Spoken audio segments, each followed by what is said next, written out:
smoothtickets.com or give them a call at 404-374-1150. Once again, that's 404-374-1150. You got to tell them, though, that I sent you. You got to tell them that Doug Stewart sent you. Once again, smoothtickets.com. That's smoothtickets.com. Yeah! National Debt Relief is one of the country's largest and most reputable debt settlement companies, made up of energetic individuals who are passionate about helping thousands of Americans with debt relief. Most importantly, we're all about helping our customers through a tough financial time in their lives with education and individual customer service.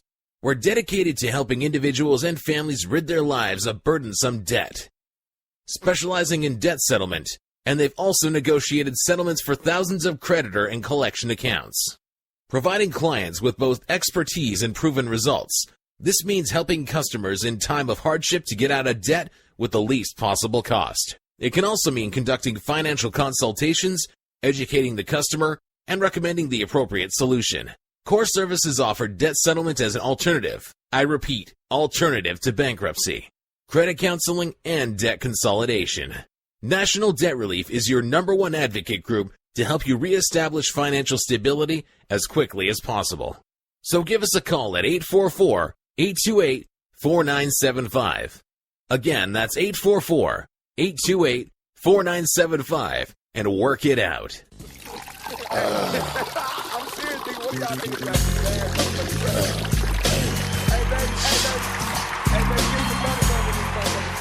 Welcome back to the Doug Stewart Show. Man Talk Monday. 3 hours of the Doug Stewart Show is coming up very, very, very soon. It is. It is.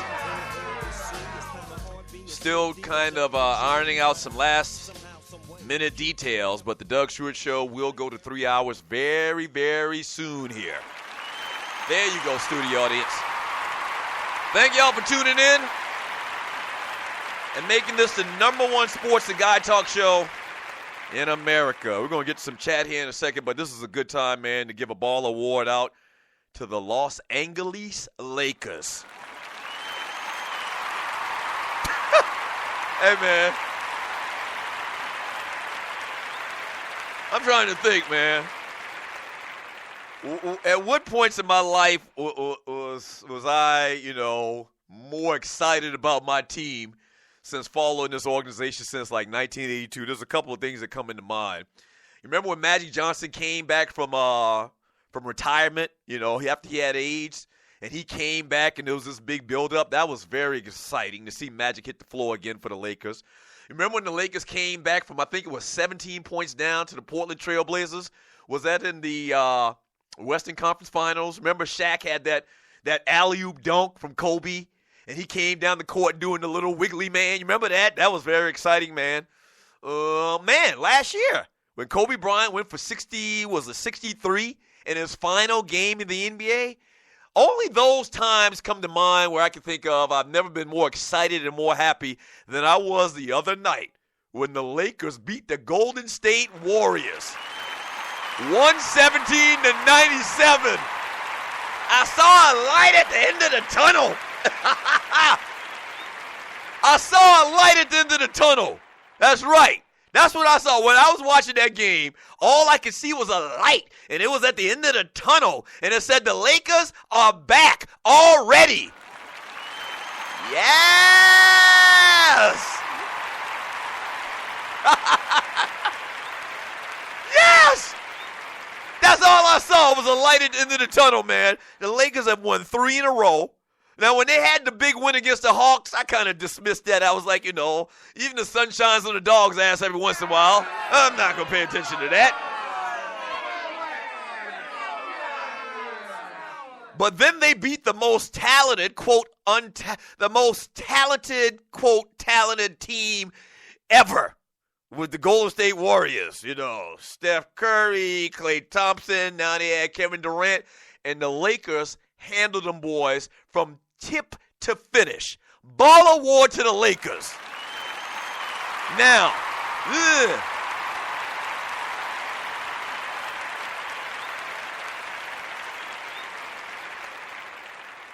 D'Angelo Russell balling out of control. Julius Randle balling out of control. I love Larry Nance Jr. I continue to talk about him coming up off the bench. And I got to give it to him. It's early. It's early. These cats have won 3 in a row once again. It's early. But I got to give it up. Already it seems like Luke Walton has come in and sprinkled some little magic dust on these young boys. Yes!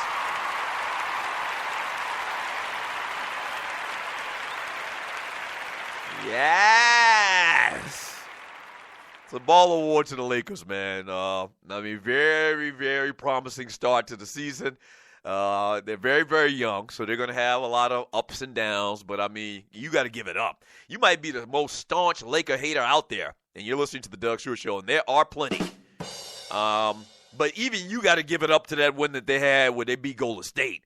Even like the biggest Laker hater in the world got to give it up to that victory. Come on. That was impressive. That was very impressive. Let me read some messages in the chat room on Spreaker.com from Sluggo. He says, T-Dub still in the Cowboys locker room. Wait a minute. T-Dub went to the Cowboys game this weekend? What are y'all talking about? From Tiffany Poodle in Portland. Hey, Tiffany Poodle in Portland. She says, nah, Ruff, I'm a Chiefs fan, but being from Portland, I must support the Sea Chickens. Okay, yeah, you got to support the Seattle Seahawks. From Sluggo, it's kind of like me, I live in Atlanta. I got to support the Falcons, man. I've rooted for the team. I spent a lot of money down there at the Georgia Dome. I want to see them do well. I'm just very, very cautious about the Falcons.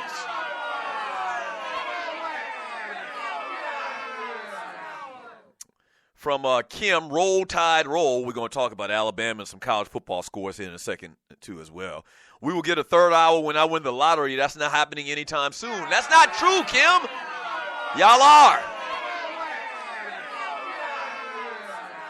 Y'all are. You will, okay? From Loose Neck, them boys side, Lakers still going 19-63. Why would you say something like that, sir? Why would you just bring a cloud, a rain cloud over my joy? Why would you do something like that, man?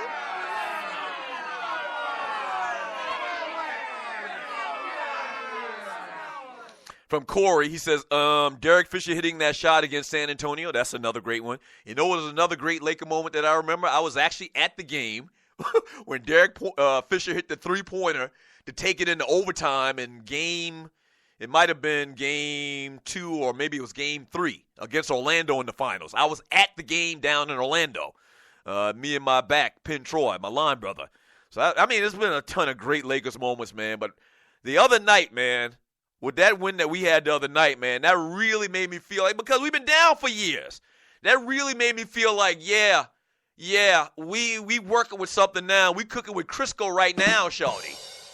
Oh, man, I felt so good the other night, man. From that ninja, the heart of football season, and you're about to give us Lakers segment when they haven't played their 10th game yet? You damn right.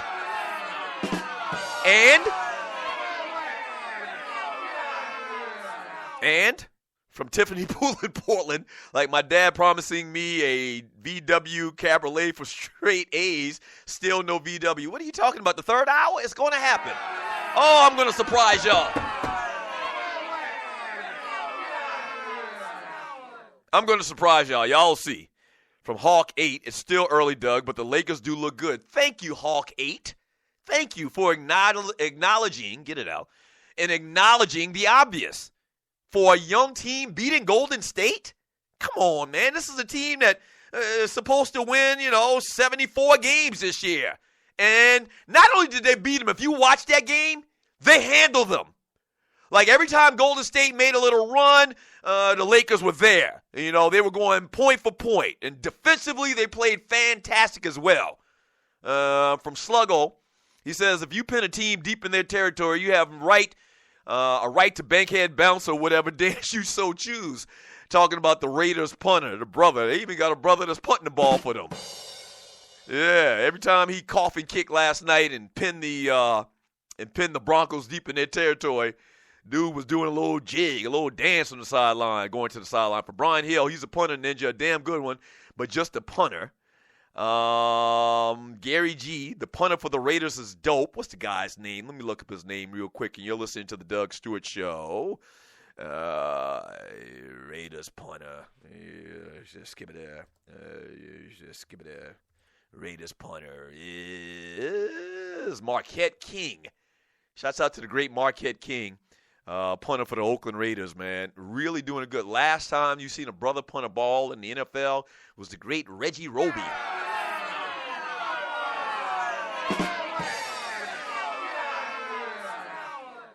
From Rough Buff, he says, Ninja, leave Aaron Rodgers alone. He got me 33 points. From that Ninja, he's talking about fantasy football, man. We'll get into the fantasy talk tomorrow. Once again, man, your boy really struggled in fantasy this week.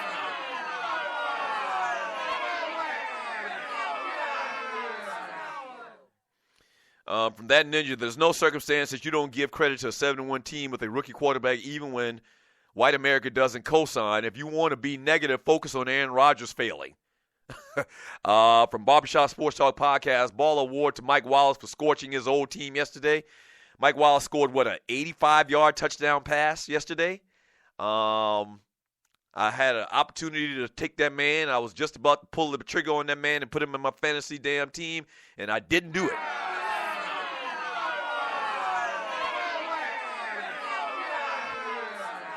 From Rough Buff, Ball Award to Lamar Jackson. Just give him the Heisman now.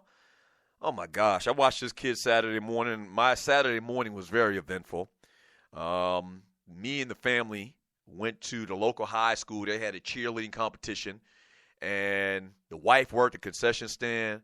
My daughter was kind of like a runner in between the concession stands and me, which I was actually on the grill cooking hot dogs, hamburgers, and French fries for the McEachin Indians. Yes, sir.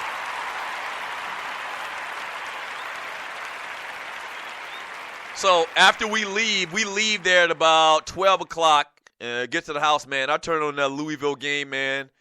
My gosh, Lamar Jackson, man. You know who he reminds me of? And I've said this before. Obviously, he reminds me of Mike Vick, but he also reminds me in kind of like, his frame. He reminds me of Pat White. Remember Pat White was the quarterback of West Virginia? They had an opportunity to, they were right there. They had the opportunity to go to a national championship, and they lost their final game of the year. I can't remember who it was to now. It's a long time ago.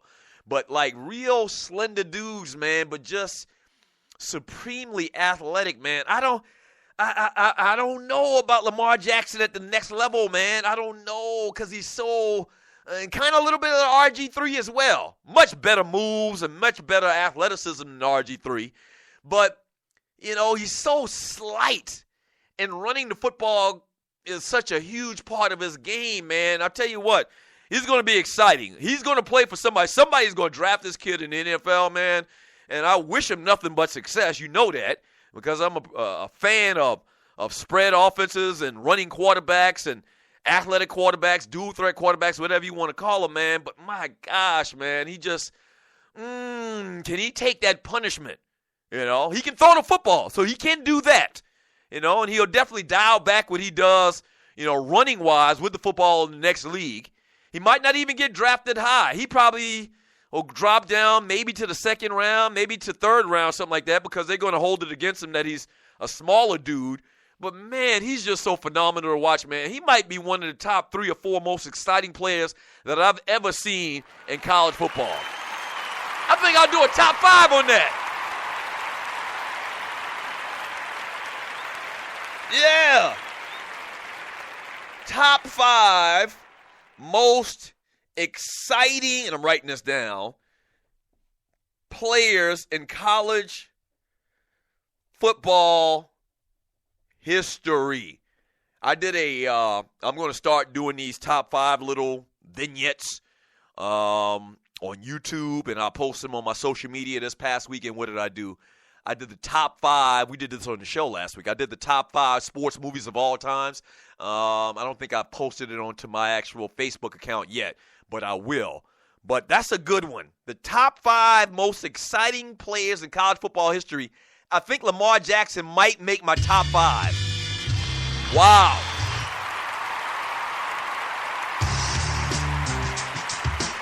Yeah. Yeah, that's a good list. I like that. Let me put that note to the side. We might do that today as well when the show is over. A little promotion. All right, when we get back from the break, man, it'll be hour number 2 of the Doug Stewart Show. Don't go away.